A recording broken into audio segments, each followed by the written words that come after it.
Hi, I'm Kristin Davis, and I want to know, are you a Charlotte? Okay, you guys, today, thank you for joining us on Are You a Charlotte? We have an incredible guest, Ben Platt. He is almost an EGOT winner. He has a Tony, an Emmy, and a Grammy. Everything but the Oscar, which I have every faith he will one day get. You would know him from Dear Evan Hansen, and also Pitch Perfect. He plays Benji. And also he was on The Politician, Ryan Murphy series. I mean, he is incredible. And he has this unbelievable concert at Radio City Music Hall where he basically says that he's a Charlotte. And then he sings a song that he wrote about it. So we're going to talk to him about that and so much more. Here is the incredible Ben Platt. Hey. It's very exciting. I'm so excited to be here. And we have a bunch of similarities or connections. Though I have never officially met Ben, but No, yeah. What I have to start with, though, and I don't know if you are aware of this. Tell me. So I fly a lot. I fly around a lot. And we had one season of the show and just like that where it was during the school year. So I was literally flying to LA every weekend to see my kids. It was hard and I was deliriously tired. So one flight, I'm on the flight and there were some adorable young men on this flight. I was like, they seem familiar.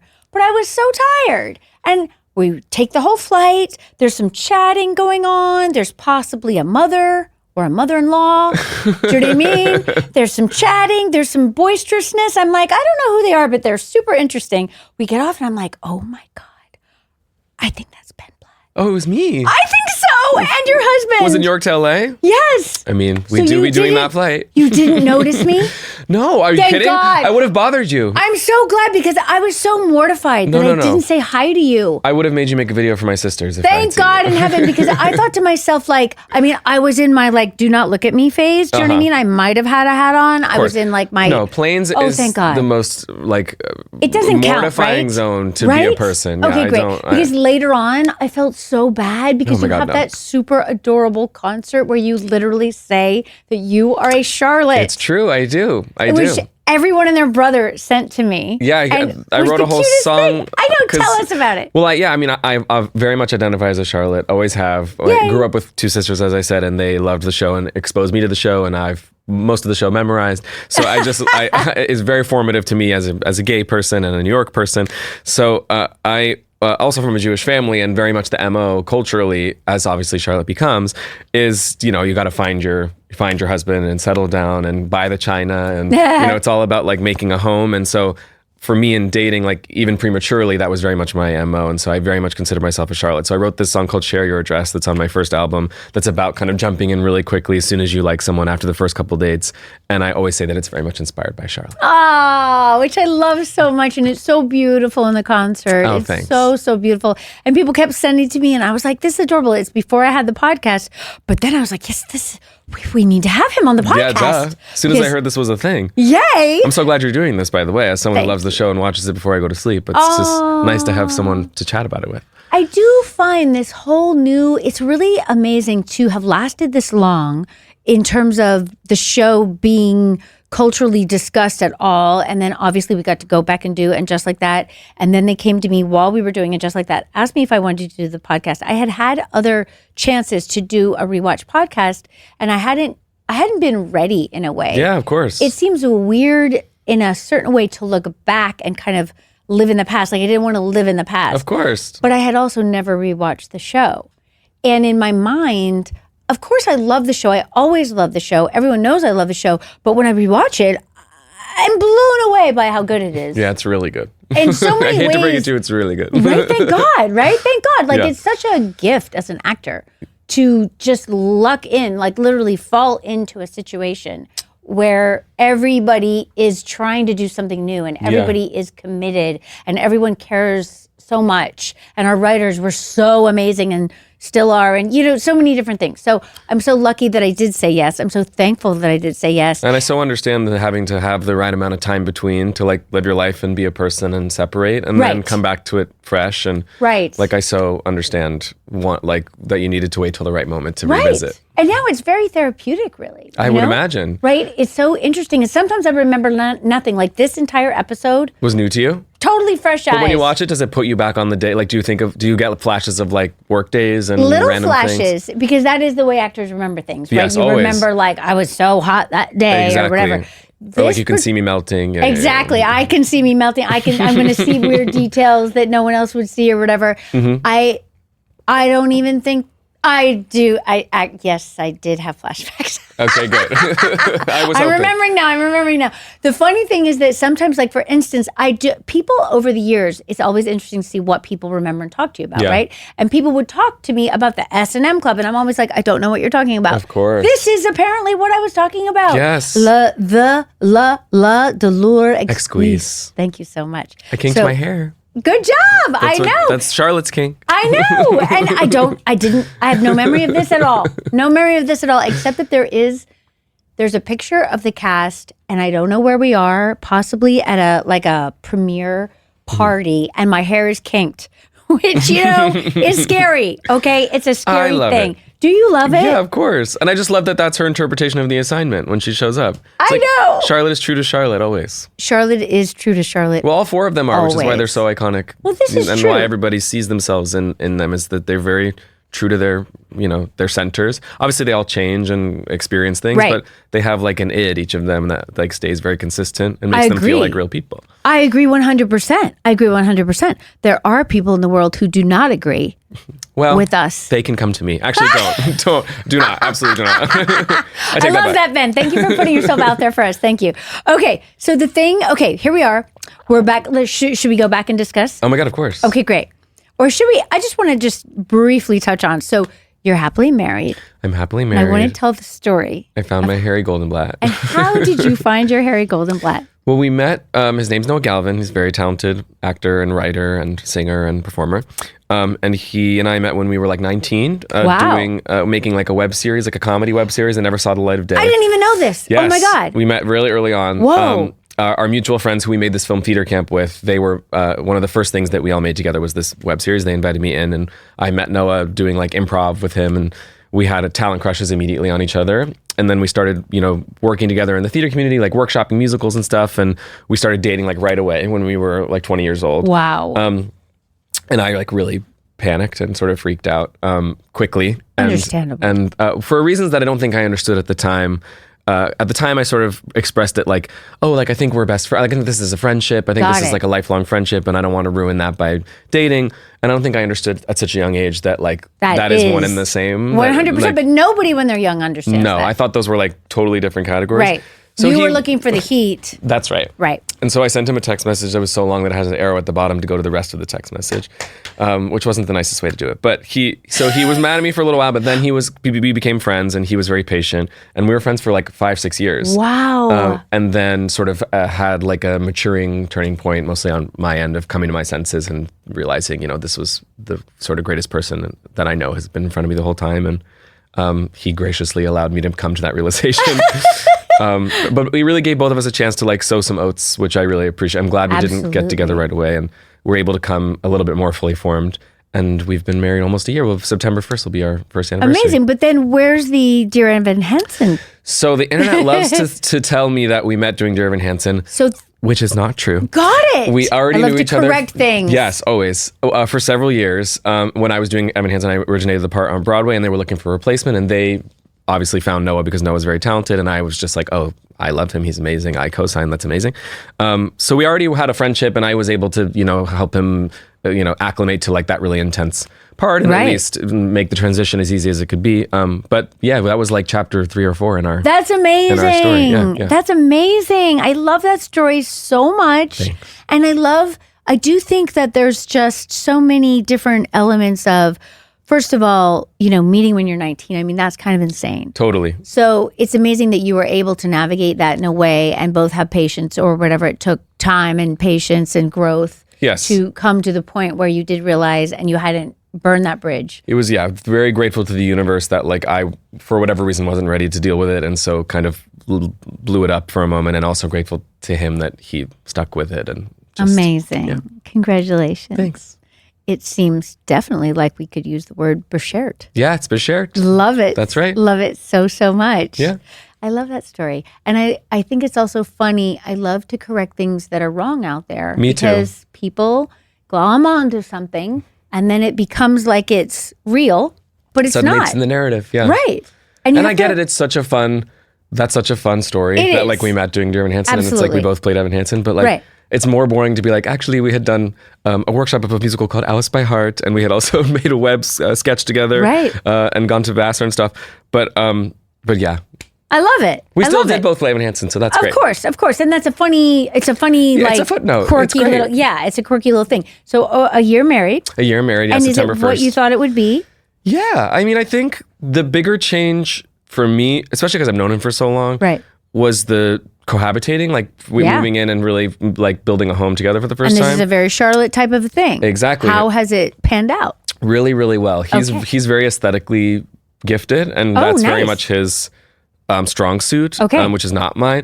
Okay. I'm very good at cleanliness nice. and organization. Nice. And like logistics and Excellent. sort of executing. And Right. he's a good visual ideas man. So it's a Great. nice combo. But Great. because we had already done that and started living together for like almost a year by the time we got married, Mm-hmm. I think the marriage part was sort of just like, of course, like this is naturally what we want to do next and what feels right. And we didn't sort of come home the next morning and think like, now everything What is do we do? different Right, and of we've course, changed of course. everything. Right, We just right, kind right, of watched Pop Star Academy and that was it. I love it.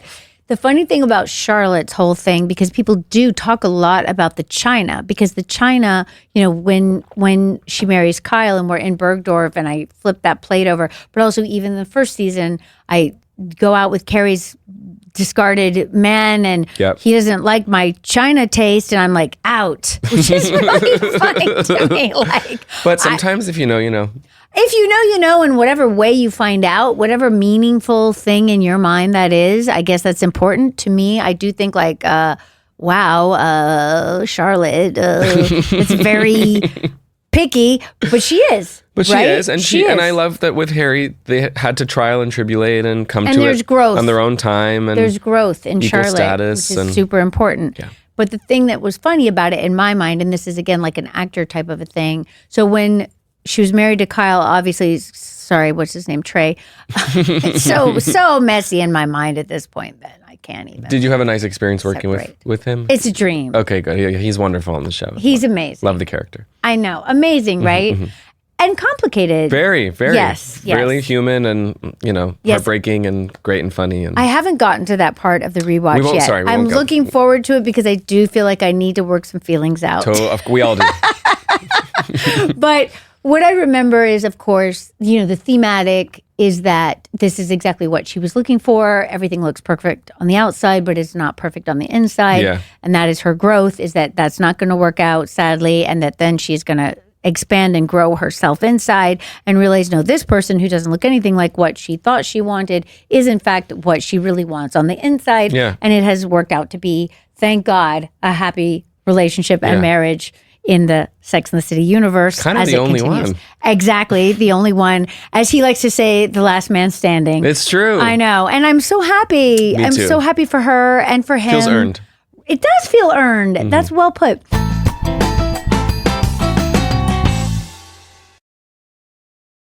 My boyfriend's professor is way too friendly, and now I'm seriously suspicious. Oh, wait a minute, Sam. Maybe her boyfriend's just looking for extra credit. Well, Dakota, it's back to school week on the OK Storytime podcast, so we'll find out soon. This person writes, my boyfriend has been hanging out with his young professor a lot. He doesn't think it's a problem, but I don't trust her. Now he's insisting we get to know each other, but I just want her gone. Now, hold up. Isn't that against school policy? That sounds totally inappropriate. Well, according to this person, this is her boyfriend's former professor, and they're the same age.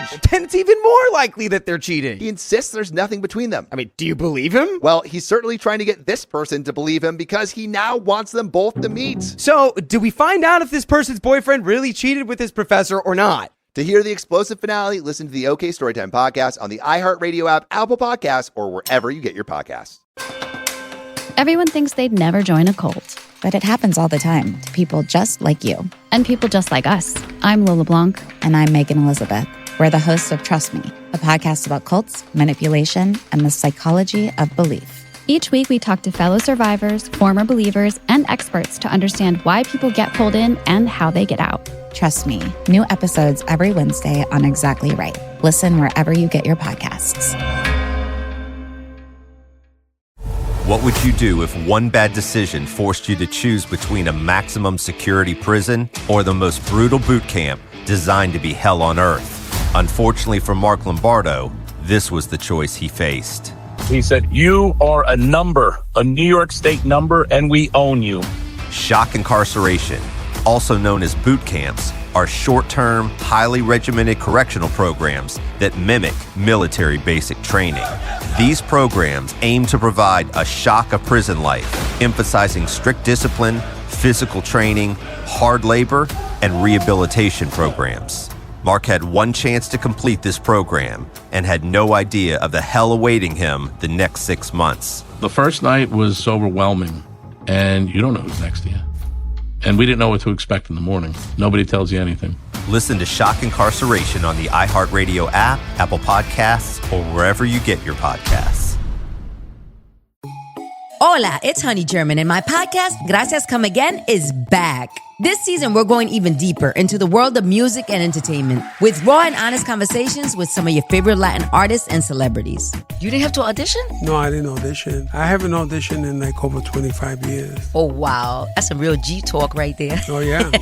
We've got some of the biggest actors, musicians, content creators, and culture shifters sharing their real stories of failure and success. Yo siento como que esto es mi destino. You were destined to be a star. Sí, eso es lo que yo quería hacer. We talk all about what's viral and trending with a little bit of chisme, a lot of laughs, and those amazing vibras you've come to expect. And of course, we'll explore deeper topics dealing with identity, struggles, and all the issues affecting our Latin community. You feel like you get a little whitewashed because you have to do the code switching? I won't say whitewash because at the end of the day, I'm me.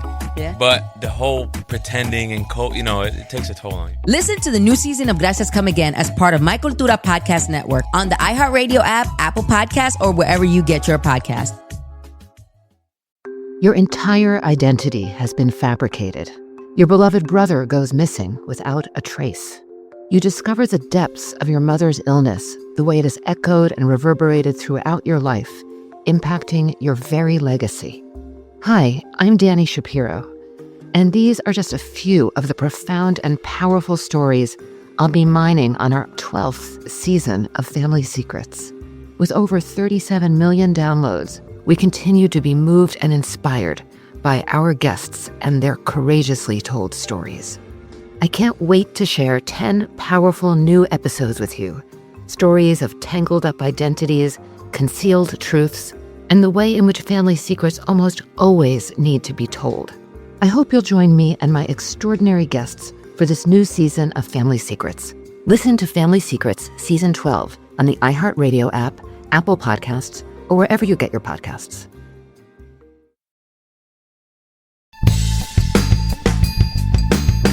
When we came back to film And Just Like That, it was a lot, right? It was right after COVID. We had to get the sets out of storage and or rebuild them depending on the situation, and recreate. It's like Twilight Zone. So much so.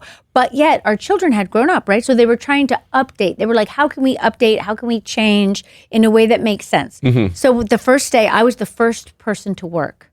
What was the first thing you shot? Basically a day of crying because Big has died. Whoa. With the children who are now Take grown. one, day one. Yes. Oof. Okay. Yes. That is brutal. I had to go to work at 4:30 in the morning. I hadn't been to work in a while because of COVID, right? And sometimes the first week is a wash because you're just like getting your bearings and that Ben. is so unfair. I know. Well, I would never have known. Thank you. They expect a lot of me. Okay. But Michael Patrick was directing. So there's an ease in that. But I had my new children who we'd done a read through. We're old school like that. Sure, so we've done that. I had my new dog, Myrtle. Love her so much. She's a she. I feel like I can say this now. She's a she. I've been trying to keep this quiet for years. She's a she. So I often just refer to her by her character name, but she is a she, Myrtle. I love her so passionately, and I might start to cry. She's 8. Oh. Okay. We just lost our dog in the spring. His name was George. Here's George. Oh, George is beautiful. Let's not cry about the dogs because really it could happen. So I'm just going to close my eyes for a second and talk about being at work, going back to work. I'm all so excited, but also so nervous. I have so many important scenes. I have to basically cry for like 3 episodes when we first came back, right? It was a lot of Charlotte crying. And I can do that, but it was still a lot. So I go into Charlotte's set. I'm so excited to see the things that I recognize. You know, she has that beautiful china cabinet with all of her china in it. We know this is important to Charlotte. Then there's this little vestibule where you're walking from the dining room into the kitchen, and it's where there's like kind of desks on either side. Yeah. And they had decided that this was the children's area and that the children were messy. So it was like if like someone's bedroom exploded into a very small area. And I was like, you guys, whoa, what is this? Are you not finished?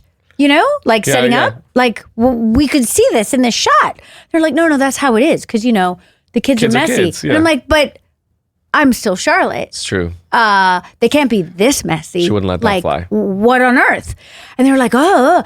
So this whole conversation has to happen. And I'm like, anxious. So I'm like, no, it can't be like this. You know what I mean? Did they take the feedback? They did. Good. Thank God. Yes, thank God. That's thank what makes God. it feel real after all these years. Like Sarah Jessica talks about this too. Just like you guys take all of the details very seriously and everyone. Because you know these women really well. So it's true. like, and everyone on the set also takes all these details really seriously. So it's really interesting. But what we had to come to like a happy medium of it, right? Because yes, they are kids teenagers, right? Teen. You're right behind them. Exactly. And also I would want them to be trying to be doing better, right? So also in their bedroom, we had like Lily's side be really neat and Rose/Rock, because she wasn't Rock yet, not be really neat, right? Totally. So it was all very interesting. But anyway, you reminded me of that with the china, because the china stands out to people about Charlotte. It's like emblematic because she's also like very, I don't know, optimistic and elegant and naive, and it sort of like symbolizes all of that. And that's also a really hard thing to play, just to like gas you up for a second, to play somebody that's so coming from such a place of earnestness, as someone who plays a lot of characters that are very earnest and is a very earnest person, that people don't have a lot of they don't have a lot of like a very large tank for that. Like it fills up quickly for them. So I think the fact that you made her feel like a real person and sustained the character for so long and let us like go on the journey with her and lived in that space so consistently, it's like a really challenging, impressive thing to do. Thank you so much, Ben. Isn't that an interesting thing about society? Yeah. That people are so funny about kind of like earnest, open-hearted characters. I know. It's one of my least favorite cultural shifts, I would say. Is that like everything is cringe unless there's an apathy to it. I know. It makes me want to cry. Yeah, it's not the best. No. And I feel like people do really, really love Charlotte. They do. Thank God, you know. I do. I'm glad. And I love you. And your characters. And I feel like we have to just keep on. Yeah. You know what I mean? Uh-huh. And even if people want to be critical and say like cringe this, cringe whatever, blah, blah, blah, or she's not believable or whatever it is that they say, you just have to hang on and just do it anyway. Because if it's coming from a place of love and optimism, there's no downside. Right? It's just a add positive to the world. Yes. Thank you. Yeah, of course. That's very healing conversation for me to have at this time. It's true. That's why I identify with her so much. I asked my husband, I'm very earnest in our home.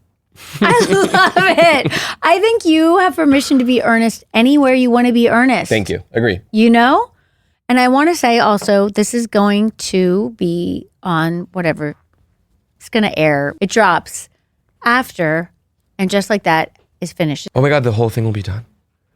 Wow. I mean, I only have the last 2 to see, so I don't want to hear, but I'm very anxious to see. Yes. Yes, I haven't seen either, and you know it's hard. It's hard. Of course, it's a big chapter.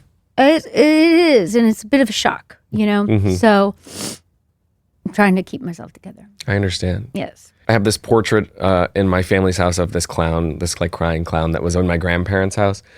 Because you know the whole I'm thing. familiar. Of like, yes. Yeah. So like the end of every show, because since I've been doing this since I was a kid, so every time a shoot finishes, or especially when you're doing a musical for like a year or 2 years, so intense, and you're like breaking with a family every time, it's like it's a whole thing. Yeah, it's like a loss in a way. It is. The good news with this is that we have already thought we were done. a few times.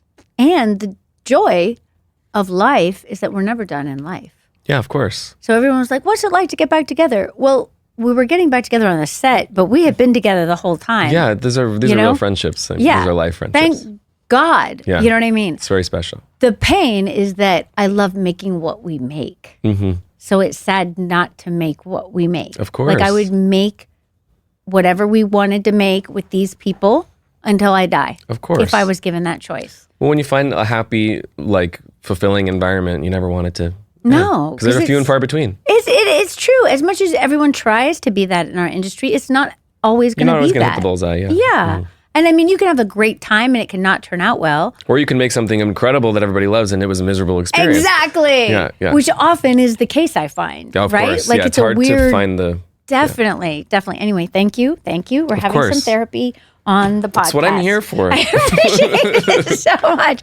Okay, now we're going to go back to this episode, Douleur, Exquise, which aired in 1999, which is crazy to say that out loud, right? I mean, I don't know. I was 6 years old. I love it. I realistically probably watched it somewhere like 2009, 2010. Got probably. it. And how did you start to watch? Was it the sisters had it on? So my sisters watched, especially my oldest sister, Samantha, watched it like in real time. And I always knew it sort of in the background of my life, but I was obviously a little mature for me. And then when I was in like, early high school and figuring out who I was as a queer person and developing my own taste and wanting to watch something that I thought was funny and culturally interesting, and it sort of like came back into my mind. And again, because my sisters, it's always there, like they have trivia games and merch. And so it's always was there in the back of my head. And so I started to watch it. And then I used to watch it every night before I went to sleep and just burn through the series. Love it. And then since then, I can't really count on my hands how many times I've gone through and watched it. Amazing. I probably have it a lot more memorized than you do. Which is great. And that's what I started to say. Also, the fact that it is now comfort food, comfort watch for people. If you had told us this in the beginning, we never would have believed you. Like for us, people were like so upset with us in the beginning, which people forget now, right? They think like, oh, of course. It was amazing in the beginning. No, everyone was like, who are these women? Who do they think they are? I was going to ask that if it was how it was received initially, because my other show that I always return to and that I'm obsessed with is Girls, which is sort of like a metaphorical cousin of the show. And yes. I think Lena's brilliant. And it was sort of a similar thing where, I loved it the first time around, but where I think people are rediscovering it and reappreciating how daring it was and how interesting and original. And 100%. I feel like this is maybe sort of the same thing of like, maybe we didn't appreciate quite at the time, like to center these women and the way you were centering them. And I think it was so shocking in the beginning. And really, if you think this is something I'm thinking a lot about now, our world has changed so drastically with social media, right? Where literally everyone is a critic and everyone has a platform, right? Mm-hmm. Back then, there were like a handful of white men critics, predominantly, maybe a few others, at the big newspapers. This was the thing, or the magazines, right? So like we knew we had filmed the whole first season before it had aired.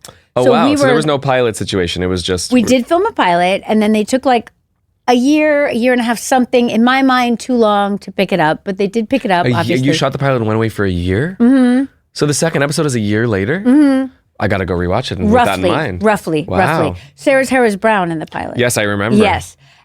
Now, she tells me that I might be wrong, but this is like 1997 that we filmed the pilot. Mm-hmm. No one can find the paperwork. Like it exists somewhere. And I forgot to ask Chris Albrecht, who was running HBO then. We were still analog at the time. 100%. We were. We had to wait. Willie and I waited at the test for our very thick contracts, 7-year contracts, to be printed by the fax machine. Oh my because God. The fax machine broke, and so we had to wait and wait and wait. No one was allowed to go in until you had your big contract Do you printed. remember the other people that were testing against you? It was no one. Well, there was one girl who was there testing against me, though I really didn't perceive it that way because in my mind, I was 100% Charlotte, and no one was going to come close. Oh, yeah. Though I do know another actress who's really wonderful who ended up being on another HBO show, who I do think tested, though she wasn't there, which was good because I did know her, and that would have been weird. Yeah, Perry Reeves. Do you know Perry Reeves? Yeah, of course. Yeah. Perry was in the mix. Oh, great.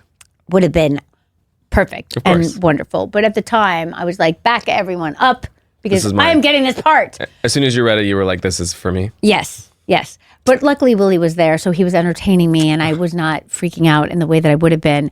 And then there was a guy there who ended up he was reading for Mr. Big, but he ended up being Big's toxic friend who would be like, that bitch I divorced. At the dinner at the Il Cantonori thing? I think so. Is he that? He has two toxic friends. He always has a toxic friend. Exactly. But this was like the really handsome guy. I cannot remember his name right now. Anyway, he was there. And Willie was there. And then maybe like two other women. I think like a potential Samantha, because I think at that point Kim had said no. And so people were stressing about that. Anyway, doesn't matter. It was at, the buildings, the tall buildings in Century City, the twin. Yeah. Yeah. It was when HBO was there. Wow. I know. So whenever I drive by, I'm like, oh. The beginning. Anyway, back to the episode. So we are here. And the idea here is that, first of all, I want to say this. Do you know Allison Anders, the director? Allison Anders directed this. She was an indie film. This is in our indie film era. I see. We had an indie film era in the beginning, like Nicole Holofcener. Oh, of course. Yes, I always recognize the name. That was our gig for a while. It's cool. Then we start mixing in the Sopranos guys. Yeah. So we got Ellen Coulter, Alan Taylor, a bunch of, oh my God, Timmy Van Patten. Amazing. So then we kind of shift a little bit, and then we get this incredible Charles McDougall, British guy, like amazing. But then we've still got like indie women, which was great. And Allison was one of those. Gas Food Lodging was big in the 90s. And it was like right before this. And I can't remember that much about it, except that she was so cool. She had tattoos everywhere. And she's like a mommy presence. Yeah. But funny and offbeat mommy. And so it's a really well-directed episode. Right?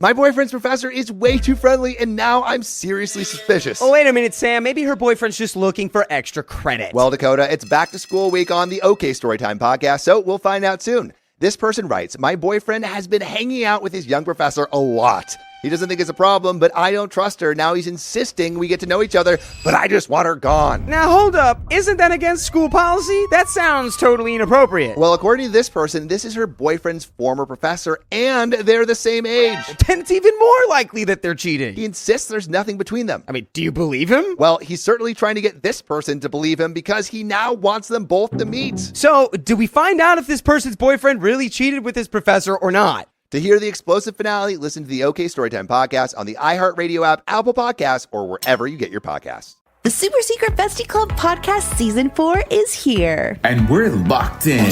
That means more juicy cheesemate, terrible love advice, evil spells to cast on your ex. No, we're not doing that this season. Oh, well, this season we're leveling up. Each episode will feature a special bestie, and you're not going to want to miss it. Get in here! Today we have a very special guest with us. Our new super secret bestie is the diva of the people. The diva of the people. I'm just like, text your ex. Okay. My theory is that if you need to figure out that the stove is hot, go and touch it. Go and figure it out for yourself. Okay. That's us. What the heck? That's us. My name is Curly. And I'm Maya. In each episode, we'll talk about love, friendship, heartbreaks, men, and of course, our favorite secrets. Listen to the Super Secret Bestie Club as a part of the My Cultura podcast network, available on the iHeartRadio app, Apple Podcasts, or wherever you get your podcasts. Hola, it's Honey German, and my podcast, Gracias Come Again, is back. This season, we're going even deeper into the world of music and entertainment with raw and honest conversations with some of your favorite Latin artists and celebrities. You didn't have to audition? No, I didn't audition. I haven't auditioned in like over 25 years. Oh, wow. That's some real G talk right there. Oh, yeah.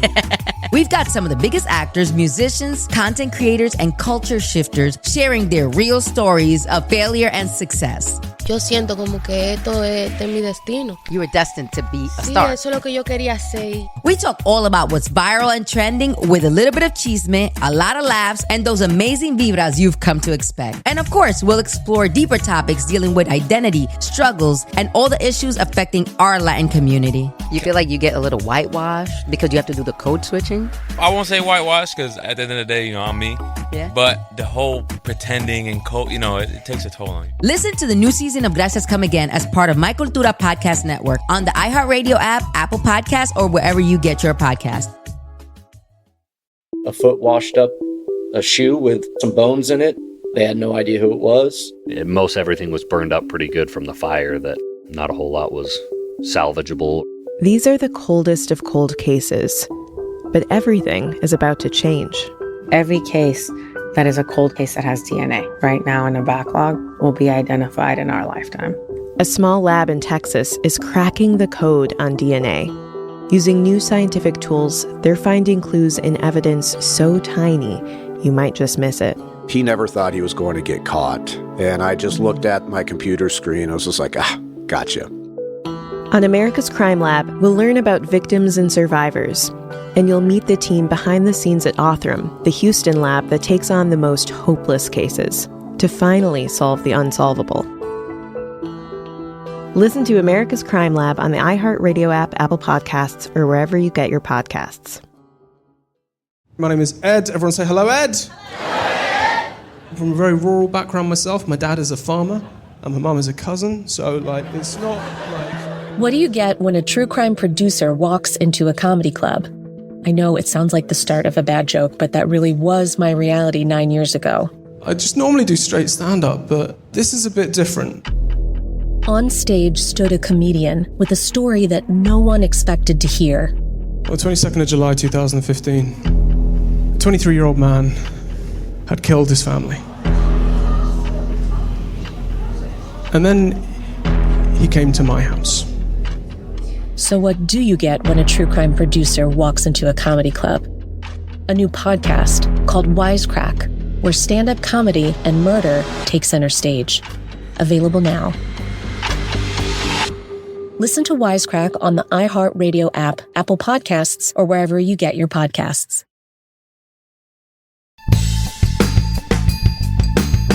Okay, let's talk about the episode. Yeah. So this episode is directed by Allison Anders, and it's written by someone named Ollie Levy, and I'm sorry, I don't know who that is. Sometimes I'm just I see names, I'm like, oh, I don't know who this person was. Was it like a room and then different people would write episodes? I think they had a room, and it's Michael Patrick and Ollie Levy, and they would have a room beforehand, and then when we were working in the beginning, it was Darren and Michael, then Jenny joined.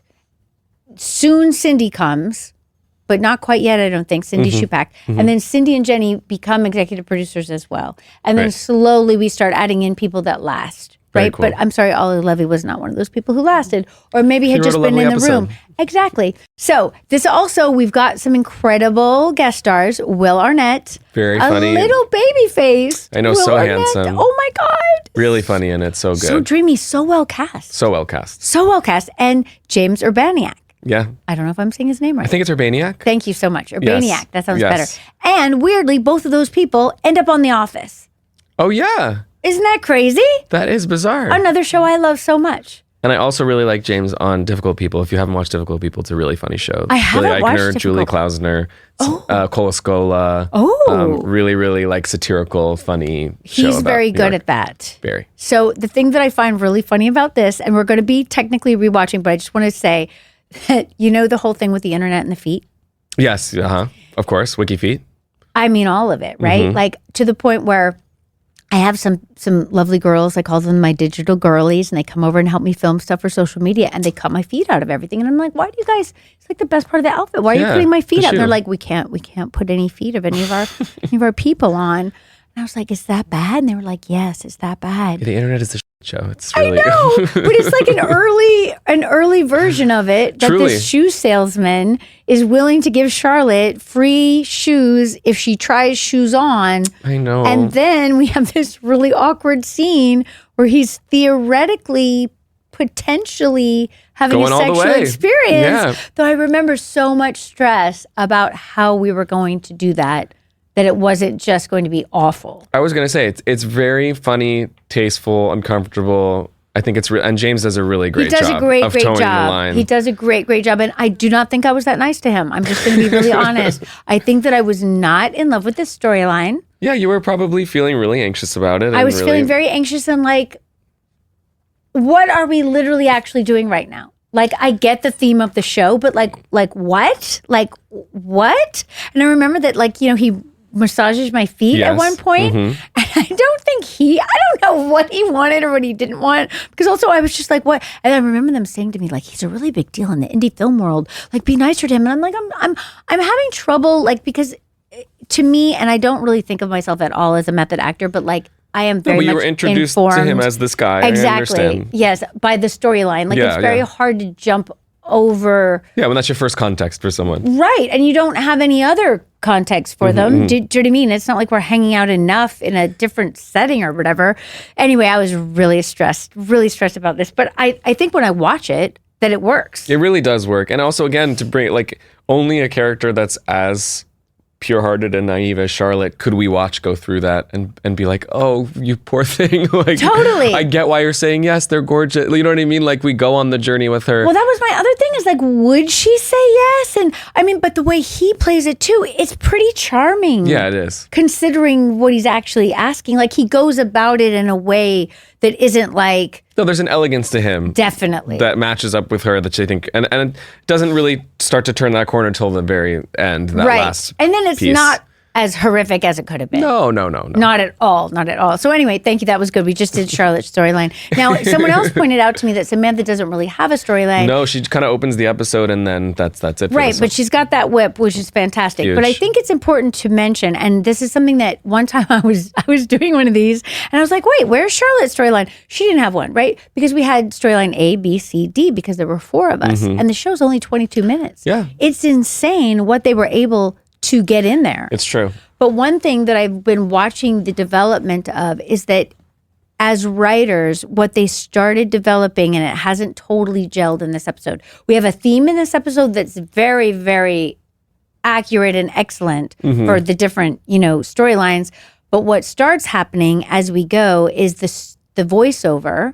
She'll say something like, and then uptown, and they'll cut to me uptown, and downtown they'll cut to Samantha downtown, and on the east side or whatever there'll be Cynthia, and they're really, really quick and they pull it all together. But we're not totally firing on all those right now. So some people might have the D storyline, which is very much less, and so that would have been Samantha. But then usually what we're doing is filming 2 episodes at once so that we can cross-board the locations, because in New York the locations are the thing. Of course. So we could have one restaurant where we're outside maybe that restaurant, and then inside that restaurant maybe we pretend. Yeah, we might pretend it's a different place, or so cool. we might dress a corner of the restaurant differently so it doesn't look so identifiable. And you probably have a good storyline in the other episode if you didn't have a storyline in the one. But it's hard when you're watching it, of course, to know that or whatever. But it's not like anyone was meaning to leave Samantha out. No, just of course. Like no one was meaning to but leave it's still Charlotte finding out. its juice, and like Exactly. there are those magic episodes where it's like all 4 stories are really like inherent to the theme, and they all feel like really irrevocable from each other, and I totally get it. And the reason in this particular episode that there's not as much time is because the Carrie and Big storyline It's a big turning point. is massive. It's one of the biggest turning points. And it is so unbelievably good. It's really good. And Sarah Jessica, if she hadn't been winning awards, which actually at this point she hadn't been, completely needs one for this particular episode. Yeah, really amazing. I mean, let's so just start with good. the meme. It's a very popular meme. Carrie at the door with the hat and the whip. Well, as well it should be. And can you believe his reaction? Like that's kind of why they're so special together, because he lets her come to him. It's so bad. Which makes us hate him. I hate him so much. I want her to beat him with but that then whip. we get it, because we're like, listen, we've all been there. Totally, we've all fallen been in there. and We've all been there. wanted to be the chaser. And I didn't know this was a meme, but I totally get it. oh yeah, it's big. You'll search it after we do this. Okay, I and, will. I will, because her in people love that it. outfit with that whip and that hat is good. Because then she appears at the door again with the beret and the McDonald's, which is also a meme. Which I totally get that one. So I get them both. But the thing that's funny with the Big thing is, so when I first started with the first season, I'm like, Big is so awful. Big is so awful. It was really this huge thing for me because I had never second guessed it ever. Obviously, I was in it. Yeah. But obviously, we've all known Bigs and or different versions of Bigs. Of course. We Emotionally still know unavailable them. men. Yes, right? yes. It's like very fucking true still. Yes, yeah, of course. It's so annoying. Of course. So I'm very identified with Carrie through all of this, right? We all are. Right. And that's why she's such an incredible character, and whoever wants to criticize her can just whatever. I think a lot of that comes from people recognizing things within themselves that they don't like, that they see mirrored by Carrie. Oh, how and mature. So mature! Say it again. I love heroes that are complicated, much like, not to always bring it back to girls, but much like Hannah Horvath on Girls, who also does a lot of challenging things, but we all do challenging things. 100%. And it might be hard to accept those sides of ourselves. But that's a much more interesting person than just perfect. Absolutely. Well, also, we would never have a show. No. like, have you seen there's some guy on Instagram and or TikTok who is like, this is how people want Carrie to be. She's No, like, I need to find this. It's really, really funny. He's like, I'm going to call my therapist. I'm not going to call my friends and talk to them about big. I'm going to call my therapist, and I'm not going to go shoe donate shopping. all my shoes. Exactly. It's really, really entertaining. Anyway, back to the show. So what I love so much. So, okay, we start the show. The first season, I've been like, Big's awful. That's basically every episode. Then the second season, he's amazing. Yeah, he starts to come around. We're like, oh, thank God. He's so charming and they're so great together. And I was so happy. Then we have this beginning of this episode. She's there in that outfit and he's just like, blah, blah, which obviously then is the engine that, pushes her to the wall where she finally says all the things she's been wanting to say and realizes her own issues in terms of trying again and again and again to get him to do to be considered in his life in a real way. Absolutely. Oh my God, you're hired to be here every week, Ben, with these insights. But what I love, so here I am not remembering the episode, right? And just starting from the top and being like, oh my God, I don't remember being at that bar. This must be the thing that people keep talking to me about, the S&M bar. And look at my hair. That's hysterical that I say, she's like, what's your kink? And I'm like, I kink my hair. It's so Charlotte. It's perfect. It's so perfect and I love it so much. Don't remember any of it. Amazing. Remember all the shoe things. Don't remember the S&M You don't remember club. the spanking the waiter. You don't remember the guy tied up in the chains. Nothing. I'm sure it's 5 a.m. It might be 7 a.m. Of Like course we it were is, yeah. all night, every night, and all those things.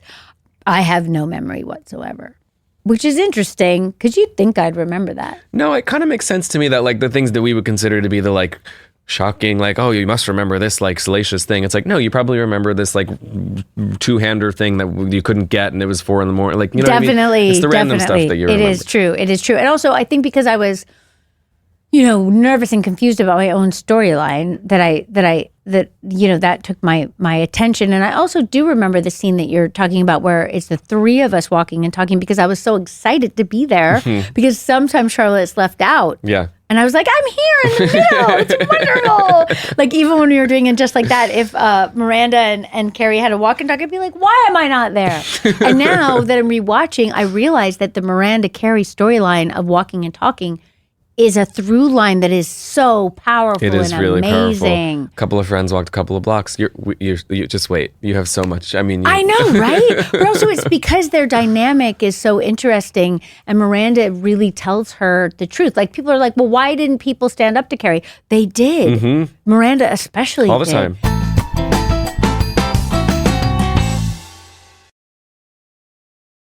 My boyfriend's professor is way too friendly, and now I'm seriously suspicious. Oh, wait a minute, Sam. Maybe her boyfriend's just looking for extra credit. Well, Dakota, it's back to school week on the OK Storytime podcast, so we'll find out soon. This person writes, my boyfriend has been hanging out with his young professor a lot. He doesn't think it's a problem, but I don't trust her. Now he's insisting we get to know each other, but I just want her gone. Now, hold up. Isn't that against school policy? That sounds totally inappropriate. Well, according to this person, this is her boyfriend's former professor, and they're the same age.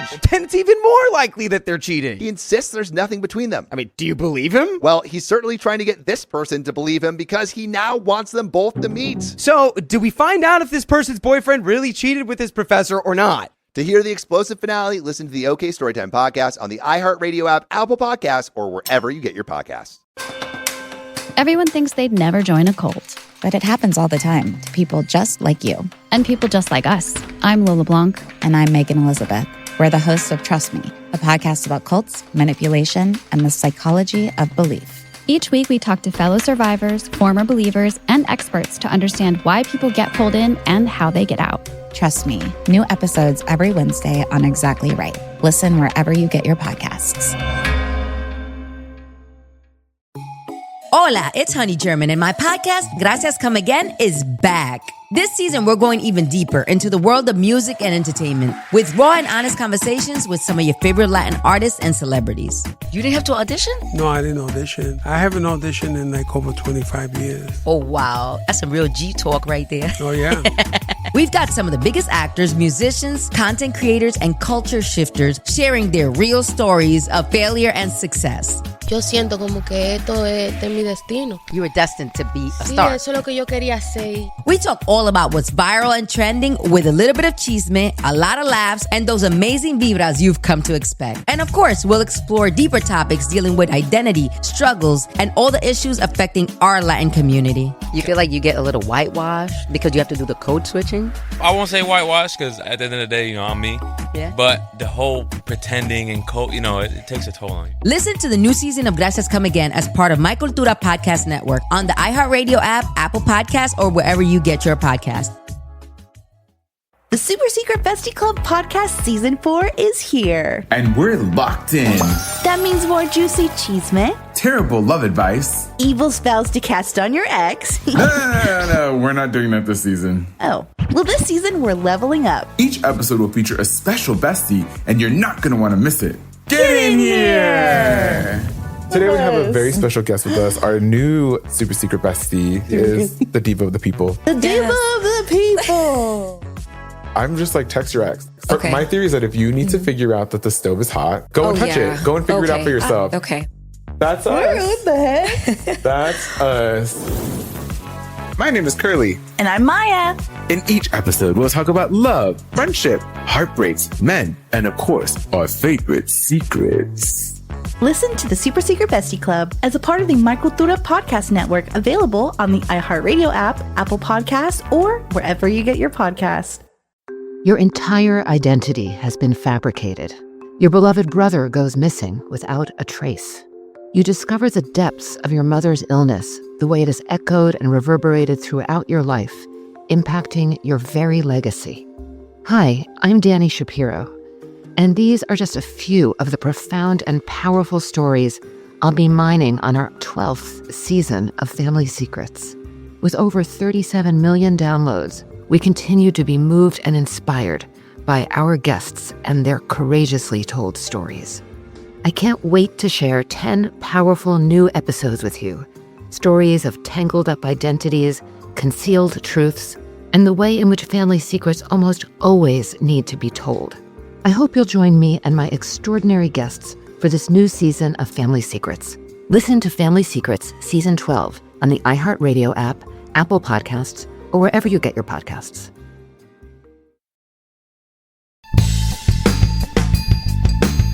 So Carrie has this scene where she goes to Big in her incredible outfit, and she's trying to be funny and fun and sexy. And the night goes okay. I think they hook up, they sleep together, Right. and then in the morning he just drops the bomb That he that is he's going maybe to going to Paris. go to Paris for months. Right. She asks him if he will go, if he wants to do a Hampton share, because Charlotte has asked her to do a Hampton share, and he says, "Oh, I can't because I'm going to Paris." And she's like, "What?"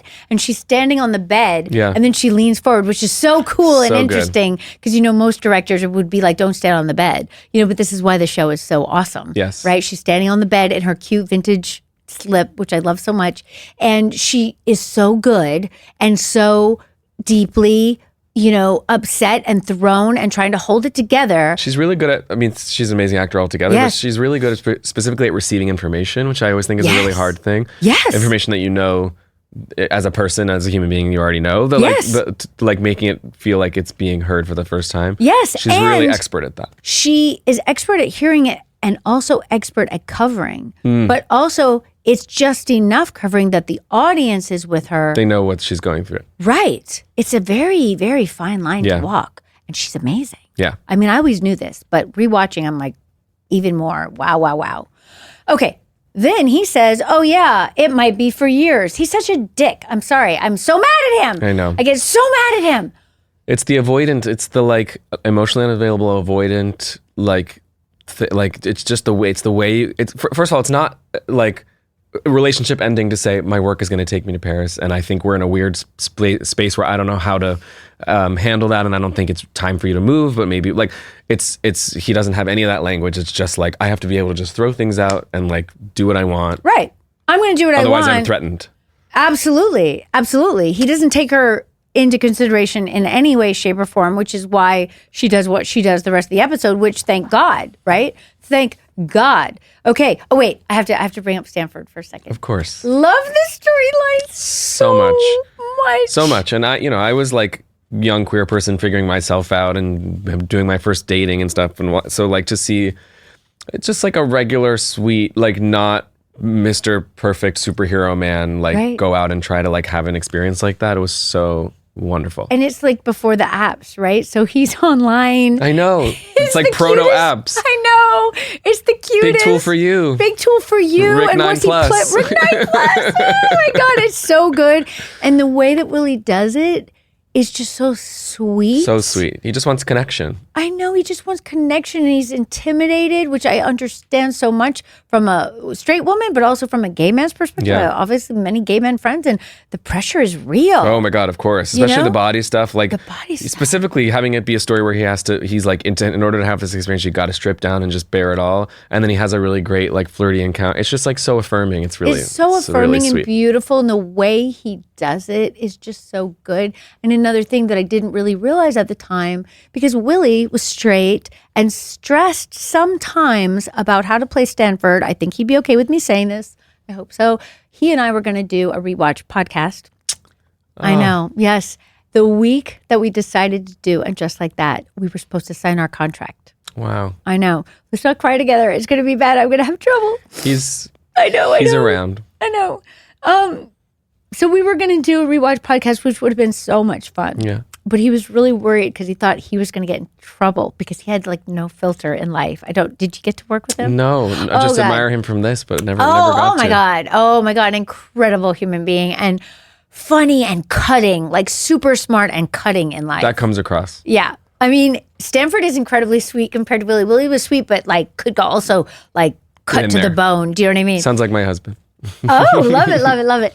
So we were going to do this podcast together, and he had said to me after we ended up doing And Just Like That instead, basically it seemed too weird to do both at the same time, and we didn't think we'd have time, which is true. And I didn't know that Willie was sick at the time, though Willie knew.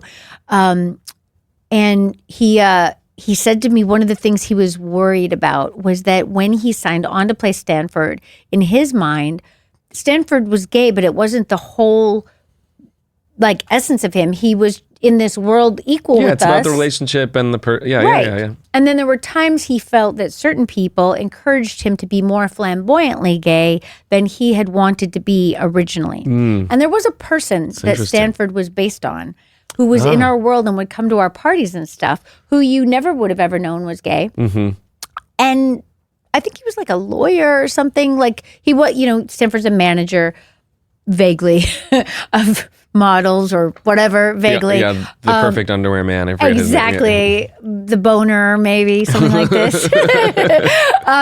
But this guy was not in any way flamboyantly gay. And the idea was that Stanford was based on him in some vague way.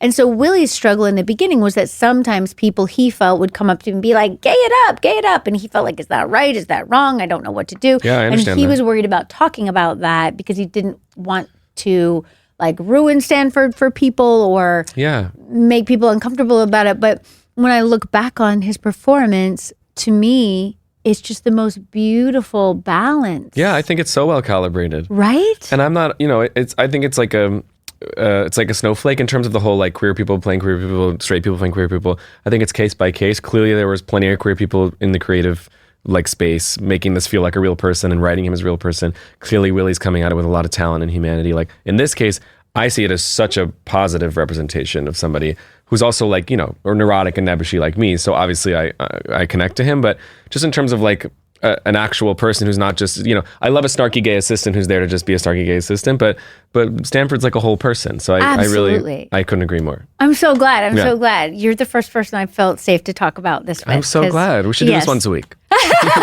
Me too. I mean, I really like, because he's not in the show enough in the beginning, right? Like he comes and then he goes, and usually I'm just like awed by just looking at his beautiful young self, and remembering him. But this episode, because the storyline is so beautifully written, it really I love the two of them reminded me. in the apartment drinking the martinis and him being honest about it with Sarah Jessica. Just like, And you can so feel many times their- with my girlfriends, Right? This And they're friends from like when they're in their That I did know. 20s, Mhm. and you so feel it. Oh my God, yeah. And she can't stop laughing. Yeah. It's so adorable. It is. I'm so glad it's on film. me too. Isn't it a beautiful It thing? is. That girl and gay best friend relationship is a very sacred, special thing. Sacred, special thing, 100%. And Just like Anthony, but that's not absolutely, this episode. But yes. but they all matter. Of course, you of know, course. and they're all different versions, and they're all real to us, and we all have them. Thank God in our lives, and it's so important, so important. Okay, I'm going to really try not to cry. I don't know if I'm going to do it. Okay, let's get to Carrie and Big because it's super important. This whole episode is so incredible, and I so relate to Carrie, and I so think Sarah Jessica is just fucking brilliant. Yeah, I agree. Like so incredibly brilliant. And at this point in her life, she's happily married to Matthew. So he even still like awes me the depth that she's pulling from, you know, and when she throws that hamburger, which we're not at, I mean, it's so good.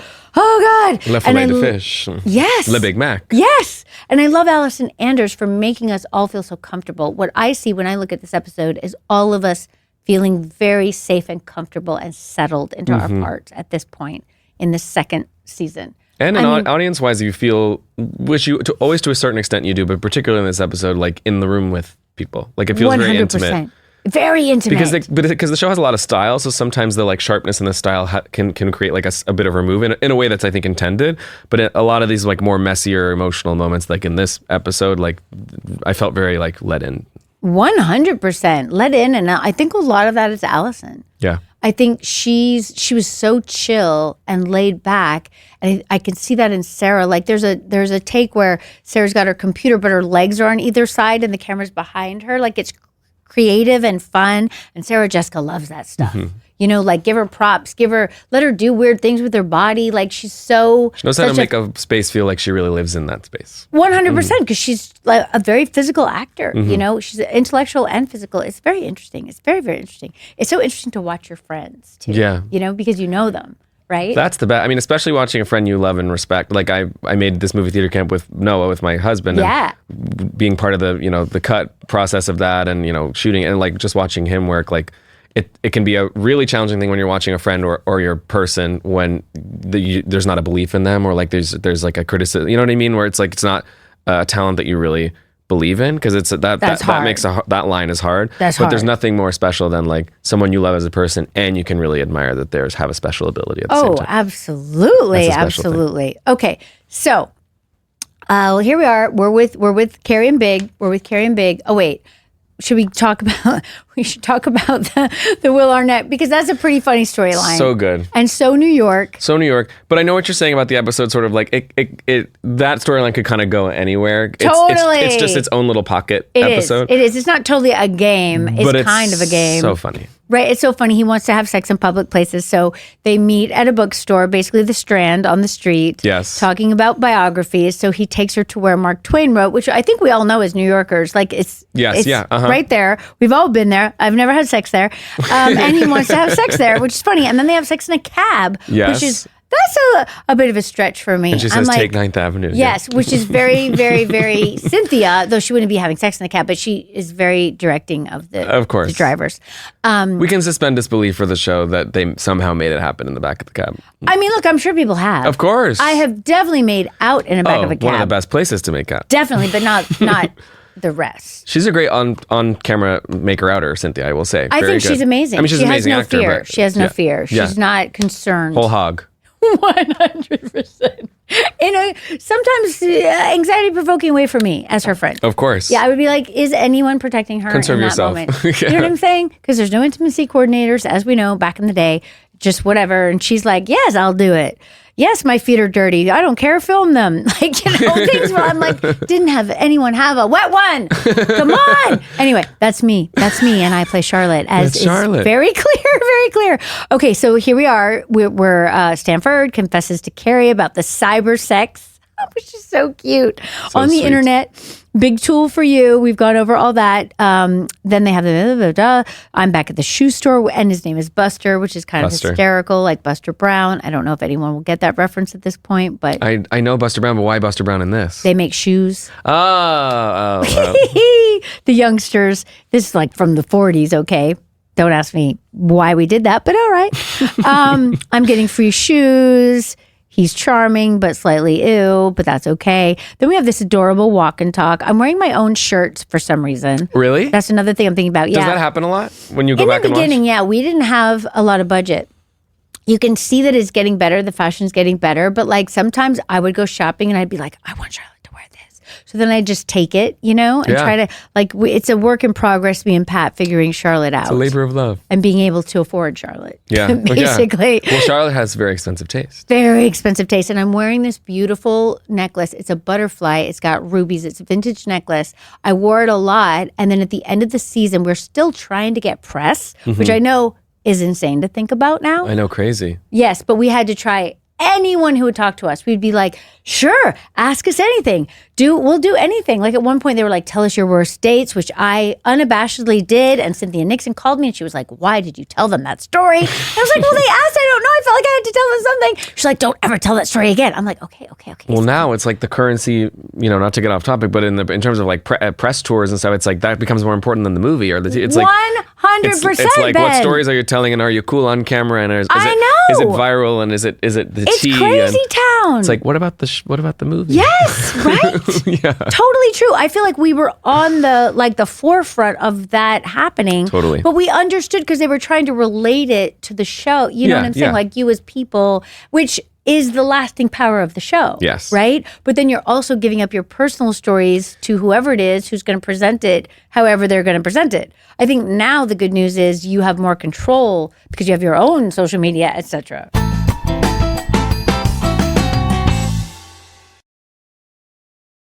My boyfriend's professor is way too friendly, and now I'm seriously suspicious. Oh, wait a minute, Sam. Maybe her boyfriend's just looking for extra credit. Well, Dakota, it's back to school week on the OK Storytime podcast, so we'll find out soon. This person writes, my boyfriend has been hanging out with his young professor a lot. He doesn't think it's a problem, but I don't trust her. Now he's insisting we get to know each other, but I just want her gone. Now, hold up. Isn't that against school policy? That sounds totally inappropriate. Well, according to this person, this is her boyfriend's former professor, and they're the same age. Then it's even more likely that they're cheating. He insists there's nothing between them. I mean, do you believe him? Well, he's certainly trying to get this person to believe him because he now wants them both to meet. So, do we find out if this person's boyfriend really cheated with his professor or not? To hear the explosive finale, listen to the OK Storytime podcast on the iHeartRadio app, Apple Podcasts, or wherever you get your podcasts.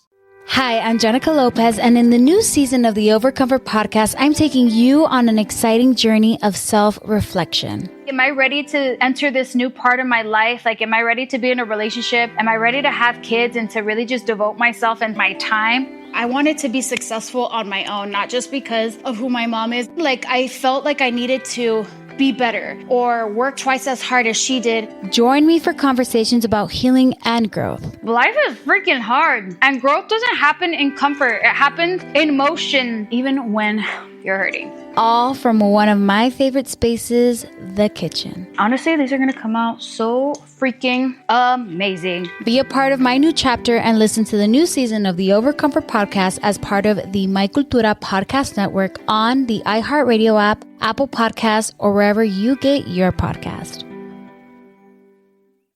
What would you do if one bad decision forced you to choose between a maximum security prison or the most brutal boot camp designed to be hell on earth? Unfortunately for Mark Lombardo, this was the choice he faced. He said, "You are a number, a New York State number, and we own you." Shock incarceration, also known as boot camps, are short-term, highly regimented correctional programs that mimic military basic training. These programs aim to provide a shock of prison life, emphasizing strict discipline, physical training, hard labor, and rehabilitation programs. Mark had one chance to complete this program and had no idea of the hell awaiting him the next 6 months. The first night was overwhelming, and you don't know who's next to you. And we didn't know what to expect in the morning. Nobody tells you anything. Listen to Shock Incarceration on the iHeartRadio app, Apple Podcasts, or wherever you get your podcasts. Hola, it's Honey German, and my podcast, Gracias Come Again, is back. This season, we're going even deeper into the world of music and entertainment with raw and honest conversations with some of your favorite Latin artists and celebrities. You didn't have to audition? No, I didn't audition. I haven't auditioned in like over 25 years. Oh, wow. That's some real G talk right there. Oh, yeah. We've got some of the biggest actors, musicians, content creators, and culture shifters sharing their real stories of failure and success. Yo siento como que esto es mi destino. You were destined to be a Sí, star. eso es lo que yo quería hacer. We talk all about what's viral and trending with a little bit of chisme, a lot of laughs, and those amazing vibras you've come to expect. And of course, we'll explore deeper topics dealing with identity, struggles, and all the issues affecting our Latin community. You feel like you get a little whitewashed because you have to do the code switching? I won't say whitewash because at the end of the day, I'm me. Yeah. But the whole pretending and it takes a toll on you. Listen to the new season of Gracias Come Again as part of My Cultura Podcast Network on the iHeartRadio app, Apple Podcasts, or wherever you get your podcasts. Everyone thinks they'd never join a cult, but it happens all the time to people just like you. And people just like us. I'm Lola Blanc. And I'm Megan Elizabeth. We're the hosts of Trust Me, a podcast about cults, manipulation, and the psychology of belief. Each week, we talk to fellow survivors, former believers, and experts to understand why people get pulled in and how they get out. Trust Me, new episodes every Wednesday on Exactly Right. Listen wherever you get your podcasts.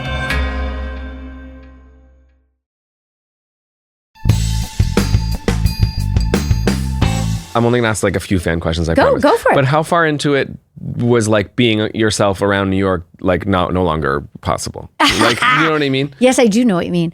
I would say in my mind, I don't remember it getting difficult till third season. In my mind, third season is when we boomed. Other people seem to feel that we were already the shit. Mhm. I didn't personally feel that. Do you know what I didn't mean? permeate you until then. I mean, I had been on Melrose Place before that, right? Right, Which yeah. had its own kind of culty kind of a following. Mhm. So I had some of that would follow me Sure. wherever I was. But I mean, like you became like emblems of New York. So it's like true. And people always would say, oh, no one in New York cares about actors. And I'd be like, no, not really true. Not really true. But that was because we were a New York show and they felt like we were theirs. Yeah.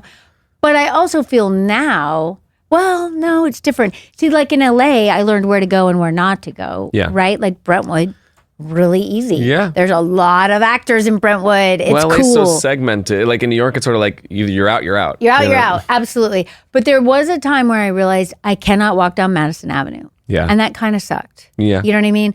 But like if Charlotte I walked loves Madison down, Avenue. I know, right? Like if I walked down Madison Avenue, if I actually wanted to window gaze or shop or whatever, I couldn't get anywhere. You know what I mean? It was frustrating. Small sacrifice. Yeah, it was totally fine. I just had to be creative. Yeah. You know what I mean? There was one time, and then I'm going to have to get back to the show because you're too fun. There was one time we were shooting somewhere near Barney's, and Sarah Jessica said, hey, do you want to go shoe shopping on lunch? And I was like, definitely. She said, let's leave our security behind. I was like, okay. This is later when we got security. At this point in time, we're just out there. Our trailers would be on the street with our characters' names. And one day someone knocked on my door and I thought it was an AD. So I opened the door and it was some guy, fan-ish type person asking me, and I was like, well, I shouldn't be talking to you. And I had to shut the door. Yeah, it was like kind of cuckoo. We changed all that as time went. But the time that Sarah Jessica wanted to go to Barney's, we thought we could lose our security guys. We each had one at that point. Q was mine. Love him very much. Khalid was hers. And she told Khalid she was going to have lunch in her trailer and he could go have lunch.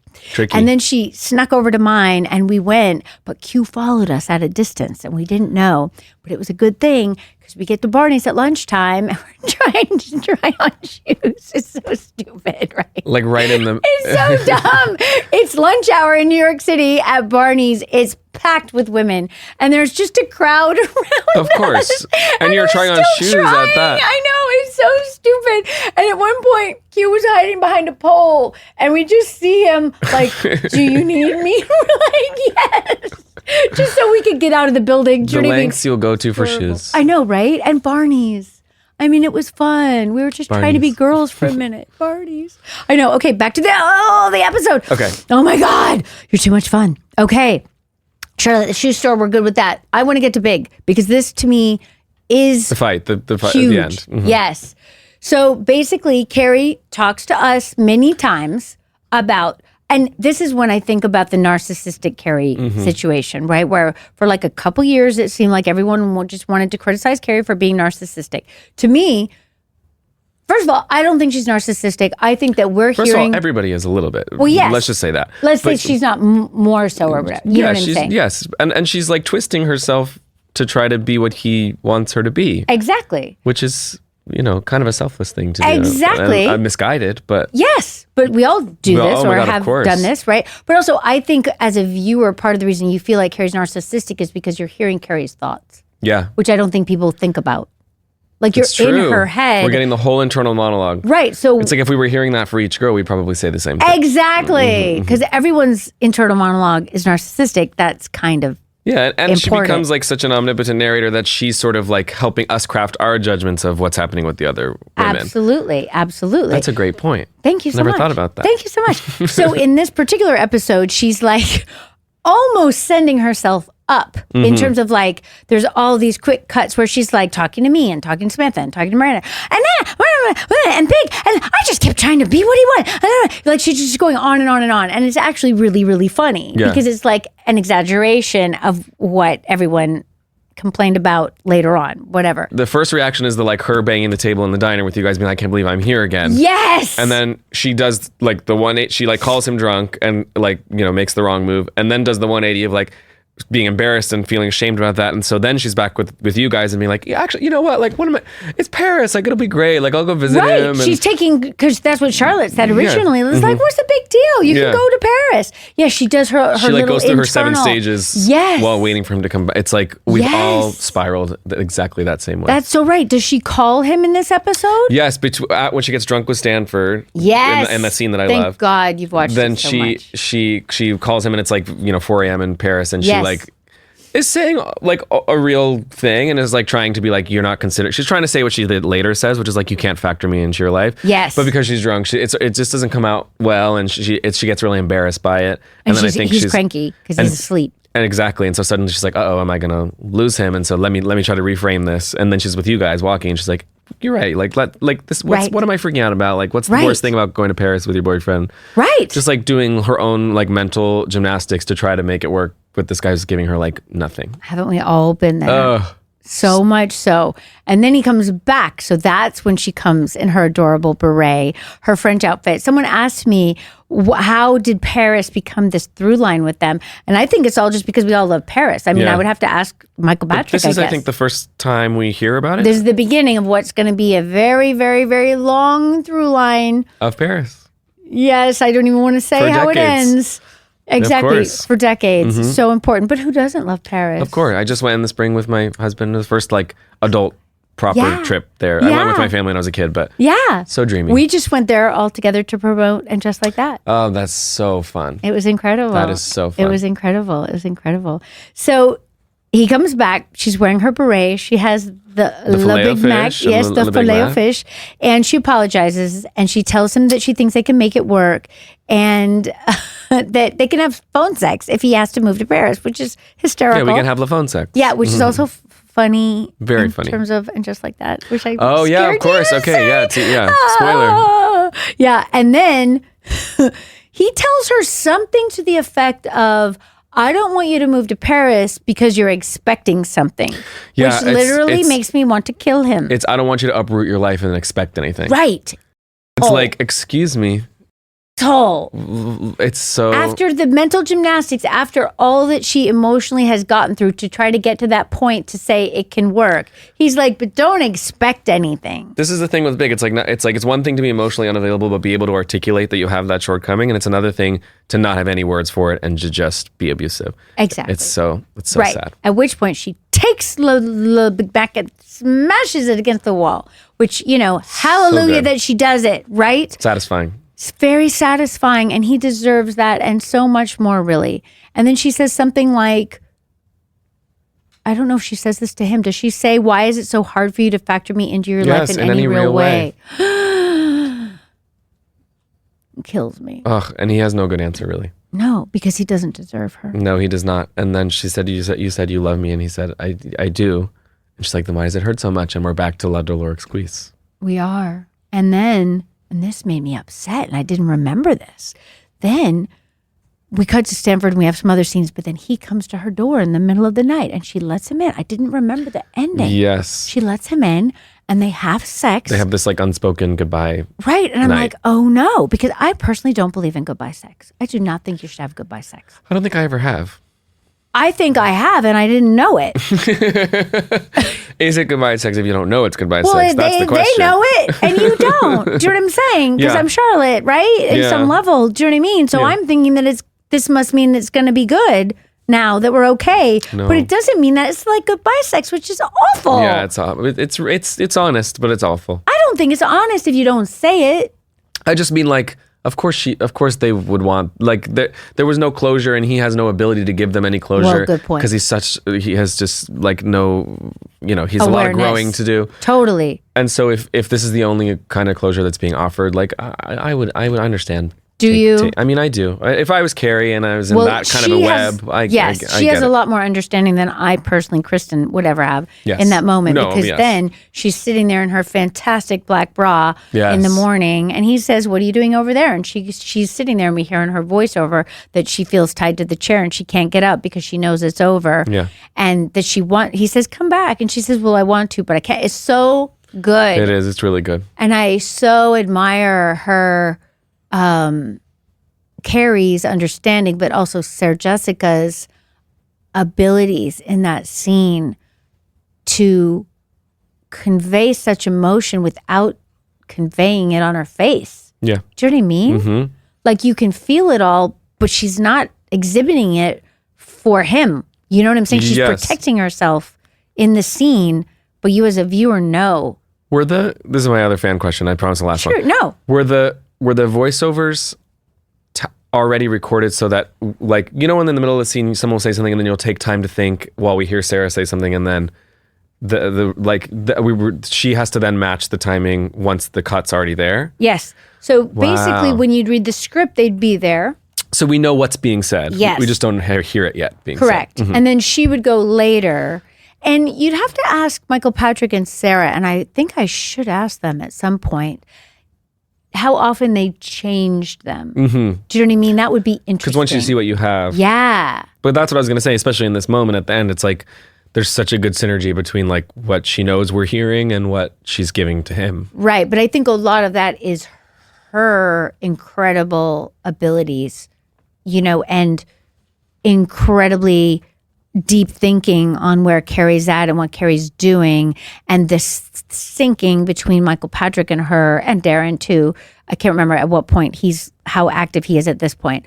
But like even still ongoing, like they have a lot of private conversations about this and kind of planning and discussing. And Michael Patrick was always very including to all of us, like even if none of us have credits except for Sarah at this point. And I think she's just executive consultant, which is kind of a made up title, But even when we had no titles, he would always come to us and say, this is the arc and this is what I'm thinking and this is where I want you to be thinking about going emotionally, and, very inclusive in terms of that, You which can is feel an that. actor so helpful. And then sometimes it would change, but as a character, you didn't know that change was coming, so it was actually great. Yeah. Do you know what I mean? Yeah, And he'd call you, like, I was supposed to have a baby when Miranda's also having a baby. And then it didn't. I know. And then it didn't. That would have been such a different timeline. I know. I mean, I love what it ended up being, but Me too. But at the time, I was really mad at him. Yeah, I 'Cause I was like, understand. no, she wants this. She's got to have it. What do you mean? Because I couldn't separate from myself. Of course, and her. and you have such love and empathy for her. You want her to get what she wants, but And then she wanted it so desperately. She did, and it was even more. Exactly. Of a It special worked out thing. as it should. But originally the idea was to contrast how the two would mother. Yeah. And then what That's he said to interesting. me, right? At We the still time, kind of got that eventually. Definitely. And when he said to The me at the second time. movie when you're at the bar talking about motherhood. That's one Yes, of my I love that favorite- scene okay, so yes, much. yeah. Yes. But at the time he said to me, because I don't think any of our other writers, all of whom were women by the time we get to those storylines, Amazing. no one had children yet. And he said to me, we don't have enough storyline to do two because we don't have kids yet. It's good to you being honest about writing what you know is a good It's a good thing. Exactly. You're such a joy. Thank you so much. This has been like my dream. So fun. Thank you. And thank you for answering all my questions. I mean, and listen, letting me interview you. You are a font of knowledge, and I so appreciate it. And you're going to need to come back. It's a formative, very special gift. This show has brought a lot of Wish community. you had been on and our show. I know. And we have in to another make life. another show for you to be on. Great. Sounds good. Internet. Have you figure something ever out. met Michael Patrick? Randomly, I think at Chisian, like at a restaurant. Got it. Okay. Just and said I'm a huge fan, but we've never really sat down. Well, I'm keeping a list.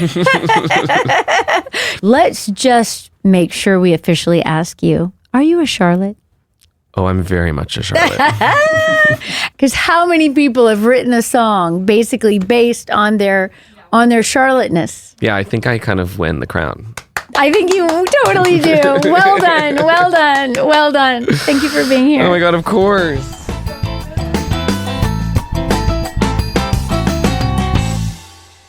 Hi, I'm Jenica Lopez, and in the new season of the Over Comfort podcast, I'm even more honest, more vulnerable, and more real than ever. Am I ready to enter this new part of my life? Like, am I ready to be in a relationship? Am I ready to have kids and to really just devote myself and my time? Join me for conversations about healing and growth, all from one of my favorite spaces, the kitchen. Listen to the new season of the Over Comfort podcast on the iHeartRadio app, Apple Podcasts, or wherever you get your podcast. Hi, it's Honey German, and I'm back with season 2 of my podcast, Gracias, Come Again. We got you when it comes to the latest in music and entertainment with interviews with some of your favorite Latin artists and celebrities. You didn't have to audition? No, I didn't audition. I haven't auditioned in like over 25 years. Oh, wow. That's a real G talk right there. Oh, yeah. We'll talk about all that's viral and trending with a little bit of chisme and a whole lot of laughs. And of course, the great vibras you've come to expect. Listen to the new season of Gracias Come Again on the iHeartRadio app, Apple Podcasts, or wherever you get your podcasts. What would you do if one bad decision forced you to choose between a maximum security prison or the most brutal boot camp designed to be hell on earth? Unfortunately for Mark Lombardo, this was the choice he faced. He said, "You are a number, a New York State number, and we own you." Listen to Shock Incarceration on the iHeartRadio app, Apple Podcasts, or wherever you get your podcasts. The Super Secret Bestie Club podcast season 4 is here. And we're locked in. That means more juicy chisme, Terrible love advice. evil spells to cast on your ex. No, we're not doing that this season. Oh, well, this season we're leveling up. Each episode will feature a special bestie, and you're not going to want to miss it. My name is Curly. And I'm Maya. Get in here! Listen to the Super Secret Bestie Club on the iHeartRadio app, Apple Podcasts, or wherever you get your podcasts. Everyone thinks they'd never join a cult, but it happens all the time to people just like you and people just like us. I'm Lola Blanc. And I'm Megan Elizabeth. We're the hosts of Trust Me, a podcast about cults, manipulation, and the psychology of belief. Each week, we talk to fellow survivors, former believers, and experts to understand why people get pulled in and how they get out. Trust Me, new episodes every Wednesday on Exactly Right. Listen wherever you get your podcasts. This is an iHeart podcast.